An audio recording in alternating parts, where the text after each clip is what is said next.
High friends, job and ডিফেন্সৰ চেনেলটোলৈ তোমালোক সকলোকে স্বাগতম জনাইছোঁ।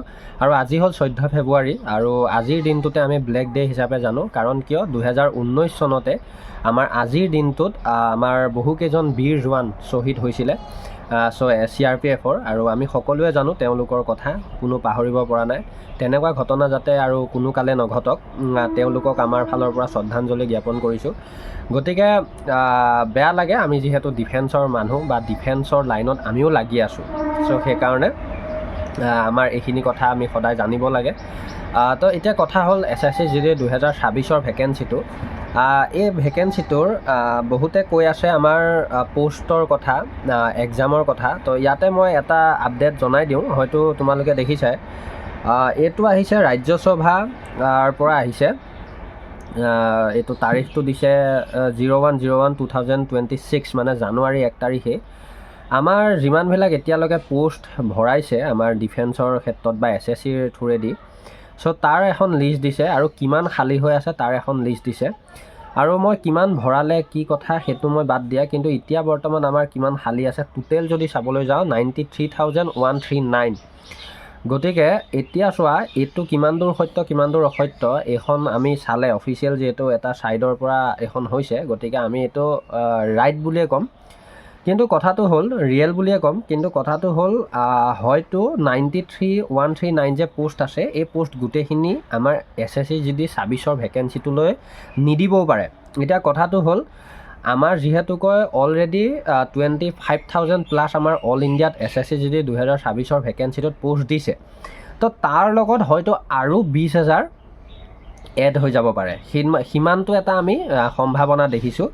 আৰু ইয়াতে দিয়ে দিছে কিমান কিমান আমাৰ পোষ্ট খালী হৈ আছে। চোৱা, এয়াৰত আছে আমাৰ টোটেল 3,749, BSFত আছে 14,531, CISFত আছে 28,342, CRPFত আছে 27,400, ITBPত আছে 12,333, আৰু SSBত আছে 6,784টা পোষ্ট মানে পদ এতিয়াও খালী হৈ আছে।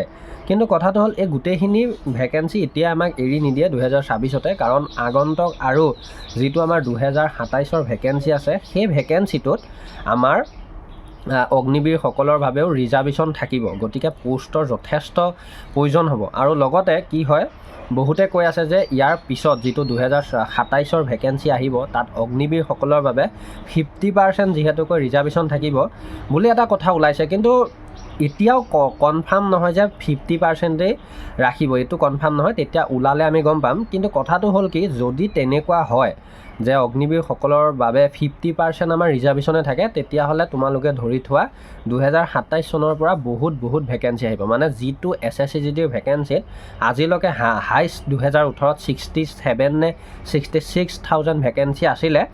সেইটো হয়তো মানে ইতিহাসত 2027টো সকলোতকৈ বেছি ভেকেঞ্চি আহিব, যিটো 80,000 পৰা 90,000লৈও হয়তো গুচি যাব পাৰে। কাৰণ কিয়, অগ্নিবীৰসকলৰ বাবে যিহেতুকৈ 50% ভেকেঞ্চি ৰিজাৰ্ভেশ্যন থাকিব, তাৰ বাদেও আমাৰ নিচিনা যিখিনি নৰ্মেল কেণ্ডিডেট তেওঁলোককো বহুখিনি পোষ্টৰ প্ৰয়োজন হ'ব, বা অল ইণ্ডিয়াৰ বাবে।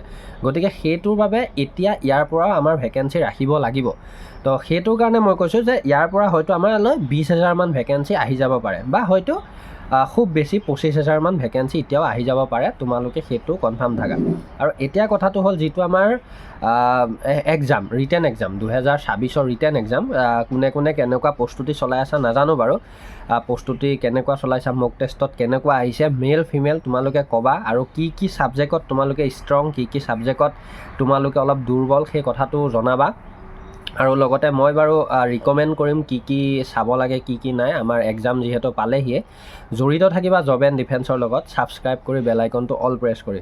কথাটো হ'ল কি, আমাৰ এক্সামটো নিশ্চয় অলপ চাগৈ পিছুৱাব। কাৰণ কিয়, যদি আমাৰ চেল্ফ শ্বট বুকিং হয়, তেতিয়াহ'লে আমাৰ অলৰেডি হ'ব লাগিছিল। যিহেতু আজি 14 তাৰিখ, আজিলৈকে যিহেতু নহ'লে, গতিকে আমাৰ এক্সামটো পিছুৱাৰ সম্ভাৱনাই বেছি। কাৰণ কিয় কৈছোঁ চোৱা, অলৰেডি টেণ্টেটিভ যিহেতু দিয়ে থৈছে। কাৰণ কিয়, আমাৰ SSCৰ আণ্ডাৰত এতিয়ালৈকে এই বছৰৰ কাৰণে বা নতুনকৈ যেতিয়াৰ পৰা এই ছিষ্টেমটো আহিছে, যিমানখিনি এক্সাম হৈ আছে, সেই এক্সামখিনিত এই ছিষ্টেমটো লাগু হৈছে। কিন্তু SSC GD লাগু হোৱাৰ কথা যিহেতু আছে, এইটোতো হ'ব। আৰু লাগু হ'বলৈ হ'লে আমাক এটা অলপ সময়ৰ ডিষ্টেঞ্চৰ প্ৰয়োজন। গতিকে সেইটোৰ বাবে কি হ'ব, এক্সামটো হয়তো মাৰ্চলৈকে গুচি যাব পাৰে, কিন্তু মাৰ্চৰ কোনটো ডেটত হ'ব সেইটো নকওঁ, কিন্তু এটা কথা জানো যে দেৰি হ'লেও বেছি দেৰি নকৰায়। কাৰণ কিয় SSC GDৰ যিটো ৰিটেন এক্সাম তাৰ লগত ৰিলেটেড এটা ইয়েৰ, এটা বছৰৰ ৰিলেটেড। কাৰণ কিয় ৰিটেন হ'ব, তাৰপিছত ফিজিকেল হ'ব, তাৰপিছত মেডিকেল হ'ব, আৰু এই ভেকেঞ্চিটো নামাকৰণ যিহেতু কয় 25-26, গতিকে 26ত কমপ্লিট হ'ব। মানে কি 2026 চনৰ ডিচেম্বৰলৈকে যেনেকৈ নহওক আমাৰ ৰিজাল্ট উলিয়াই দিবলৈ লাগিব, ফাইনেল মেৰিট লিষ্ট আউট হ'ব লাগিব। গতিকে এটাই কথা কৈছোঁ যে লেট বেছি নহয়, তোমালোকে ধৈৰ্য ধৰা। আৰু এই ভেকেঞ্চিটোত SSC GDৰ লগত যোনে লাগি আছে আগৰ পৰাই, বা যোনে চাকৰি পালা, বা যোনে এতিয়া নতুনকৈ লাগিছা, এটা কথা সদায় মনত ৰাখিবা, SSCৰ 3টা ষ্টেপ, আৰু এটা ষ্টেপ পাৰ কৰিবলৈ হ'লে নিজক ধৈৰ্য লাগিব। ধৈৰ্য হ'লে চাকৰিটো ল'ব পৰা যায়। ধন্যবাদ। জয় আই অসম। পাৰিলে অলপ শ্বেয়াৰ কৰি দিবা। ধন্যবাদ।